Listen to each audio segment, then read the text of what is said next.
Hi, my name is Natalie, and I'm part of High Rock Cambridge. I'm going to be talking about what it means to pursue truth and my understanding of God. My spirituality has always been incredibly important to me. I was raised with this understanding of God as creator and Jesus as friend and spirit as helper. And so when I reached the ending of my college experience and the pandemic happened, and all of these questions were raised about everything that was going on in the country and in the world. I immediately turned to faith in God and church as the solution to answer those questions. When I was seeing all of this happening, my initial response was to go to God and ask, why is this happening? Where is the justice? Where is the goodness? Like, why are these people responding in such ways that are counter to what you stood for? And I think as that process of praying and asking continued over many months, and I saw church leaders continue to fail and my own church continue to harm the people who are bringing these things to the forefront, I began to lose trust that I had ever really known God, because if these people had taught me who God was and they were responding this way, then maybe I had never actually known God in truth. So these questions pulled me into this liminal space in which I chose to leave church altogether in order to have the space to pursue these questions of truth and goodness and justice that I felt were so important and didn't have the patience for me to wait on them.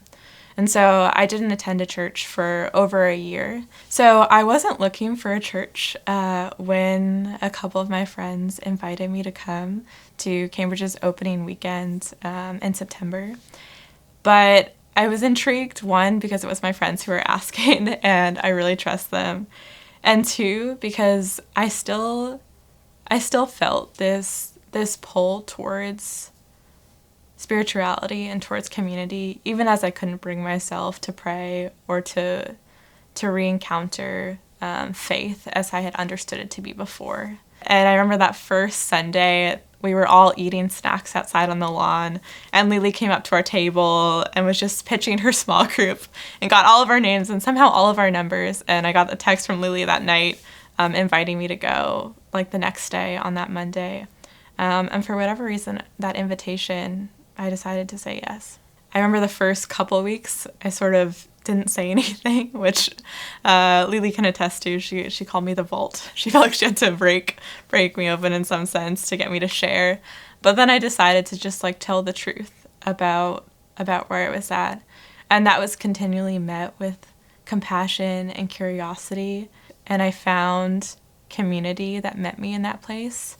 And in a time when I lost my old pathways and my old ways of understanding God, I understood and found God in the belonging that I experienced through that small group. And the ways that I was allowed to let these questions about what is true unfold at their own pace. And within this community, that was okay, and we could do that together. A lot of things still remain uncertain and have not quite landed.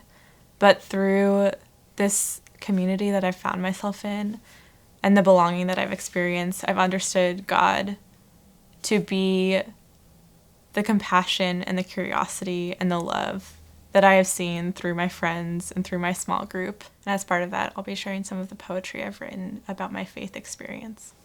How do I trust myself to know the divine? I got it so wrong before. Did I ever know you? Can I live with either answer? No would require a retelling of my whole life, a betraying of my own memories and self, and then a kind of lack, the meaning pulled from life like stains in a wash. Yes would bring me to the ground in grief. How can you be good? And why, and why, and why?